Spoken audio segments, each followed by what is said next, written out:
ዛሬ አብራችሁ ራት የምትበሉ ይመስላችኋል? ምን አዲስ እንደተጣበሰ ሰው ምንድነው ጉዱ? እግዚአብሔር ያውቃል። ምን አይ እግዚአብሔር ያውቃል። ስማ ያውቃል፣ ግን ለራቱ እግዚአብሔር ያውቃል። የፈለግነውን አይደለም የሚሰጠን። ጥያቄው ምን ፈለግን ነው? ቢሆን ደስ ይላል። ምላሽ ቤቢንም ማየት አለበት።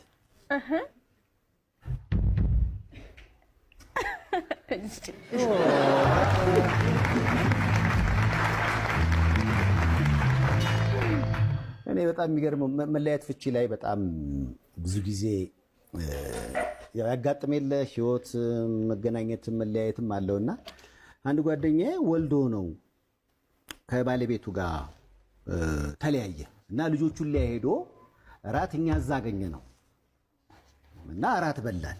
ራት ከበላን በኋላ እደር አልነው ስንለው እኔ ሰው ቤት አላድርም አለ። ኧረ ተው እንደው እባክህ እባክህ ይሄ ሰው ቤት አይደለም ያንተ ቤት ነበር አልነው። አግባባ ነው። እግዚአብሔር የተመሰገነ ይሁን። ተግባቡና ሁለት ነበር ያኔ ስናግባባቸው በፍቅር ነገሮች ሁሉ ታድሰው አሁን አራት ወልደዋል። ጌታ እንደዚህ ነው አይታወቅም። ሰው ቤት አላድርም አለ ለማያደርሰው እና አንዳንዴ ለሱም እድል እናመቻችለት።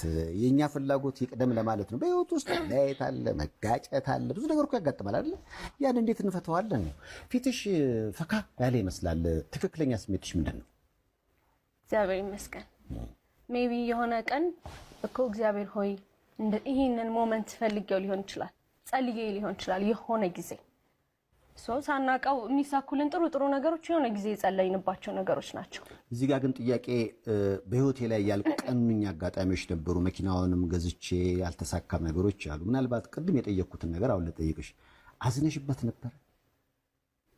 ያው በጣም ፋክስስ አድርገሽ ነበር ወደ ላይ? እንበይ ወደ ላይ ነው የሚሄደው፣ ወርት አይወርድም። አሁን እንዲመለስ ነው እኮ የምንጠይቀው። ማለት በቃ ብዙ ጊዜ የሚቀናን በተመረቅነው ልክ ነው ብዬ አስባለሁ በግል እና ያንቺ ያዘን ህይወቱም ላይ የሆነ ነገር እንዳይቀናው አድርጎት ከሆነ በዚህ አጋጣሚ ምንድነው የምትይው? ወይ ስለ እውነት ማለት ነው ያው እንደ ሴትም እንደ ላይፍም እንደሚያጋጥም ነገር አዝኜ ነበር። በጣም የጠበቅኳቸው ነገሮች ሁሉ ስላልሆኑ ምናምን አዝኜ ነበር። ግን የምሬ ነው ኪዳነ ምሕረትን ሲከፋ የሆነ ነገር ሲሆን የሆነ ጊዜ እኮ ወይ ቲክቶክ ላይ ሊሆን ይችላል ወይ ደግሞ አንዳንዴ ስንገናኝ ምናምን እኮ ላይበት ይችላልና የሆነ ጊዜ በጣም ከፍቶት በቃ የማይሆን ነገር አይቼ ልደታ አለች ቤተክርስቲያን ሄጄ እኔ በእኔ እኮ እንደዚህ የምታደርገው አንስቼለታለሁ ብያቃለሁ። መብት እኮ የለኝማ ፈረጅ እሱ ስለሆነ ምናምን አልፈልግም እኔ። ምክንያቱም የሆነ ነገር ቢሆን ምንም ነገር ሊያደርገኝ ምናምን ይችላል። ልክ ነው እያልኩኝ አይደለም ባይ ዘ ወይ እኔ እንደኔ ማንነት እንደ ራሴ ልብ ነው እያወራሁኝ ያለሁት። ቢካዝ ብዙ ሰዎች በውስጥም ወቀሳ ስለነበረ አንዳንድ ሰዎች ማለት እና እንደ እሱ ሲጎዳ ፋይናሊ ልጄ ይጎዳል። እኔ ራሴን ፕሮቴክት ላደርግ እችላለሁ ምናምን፣ ግን ልጄ በጣም ይጎዳል። በዛ ላይም ደግሞ የምርም ደስተኛም አልሆንም በጭራሽ። ምንም ሆነ ምን እኮ የልጅሽ አባት ኮርስ፣ በዚህ ላይ ደግሞ ኢትዮጵያዊ ወንድምሽ ነው። ለምን መጥፎ ነገር ያጋጥመው? ስለዚህ በቃ ፋክሱን መለሽ። ኧረ እኔ ቆየሁ ተመልሷል። አሁን ይቀናል። እግዚአብሔር ነው የምልህ። ይህን ቪዲዮ ሳየው ማለት ነው ብራዘር ራሴን ነው ያየሁት። ራሴን አየሁ። በቃ ማለት የይቅርታ ልብ መኖር አለበት። ነገ ከነገ ወዲያ ሰው ከሚወደው ከሚያፈቅረው በጣም ሪስፔክት ካለው ጋር ነው የሚቀያየመው የሚጣለው። አሁን ሚስት ቻት ብታረግ ከሆነ ጋር ምንም ችግር ከሌለባት ትጣላ። እኔም አሁን ዝም ብዬ ተነስቼ ከሴት ጋር ቤት ባረግ ሚስቴ ዝም ካለች አትወደኝ ማለት ነው፣ አታፈቅረኝ ማለት ነው። ወይዘው ሰው ሲተራረም ነው የሚጣለው። ዛሬ አንተ ብርክክ ካልካለ ነገ የምትቀናበትን ነገር ነው ያደረገው። ልጅህ ወይም ልጅሽ ይህን ነገር ስታይ ወይም ሲያይ ይህንን ታሪክ ነው ይዞት የሚቀጥለው። ይሄ ቪዲዮ እንደ ታሪክ ነው የሚቀመጠው።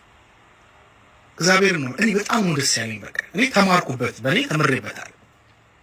ጎንበስ ማለት ነገ ቀና የሚያደርግህን ነገር ነው ያደረኩት። ብራዘር ወድጄዋለሁ። እግዚአብሔር ሴፉን ቴንኪው እርጉዝ ሆነሽ ስልክ ስትደውይለት ጥርቅም አድርጎሽ ከአዲስ አበባ ግራ ገብቶሽ አገርሽ በተፈጠርሽበት ምድር ላይ ሮጠሽ ሄደሽ እናትሽ ቤት ገብተሽ እናትሽን የአካባቢ ሰው ገምቷት ለዚህ ነው የአዲስ አበባ ሄደች ይህንን ይዛ መጣች ተብለሽ የአንቺ ሰዎች በሙሉ በአንቺ አንገታቸውን ገፍተው አንቺ ይቅጋብዝ አይ ሲሪየስ ማን ነው ግን ያሳድጋል? ይቅርታ አላለም እኮ ሰይፉ ፋንታሁን በግድ ነው ይቅርታ በል ያለው።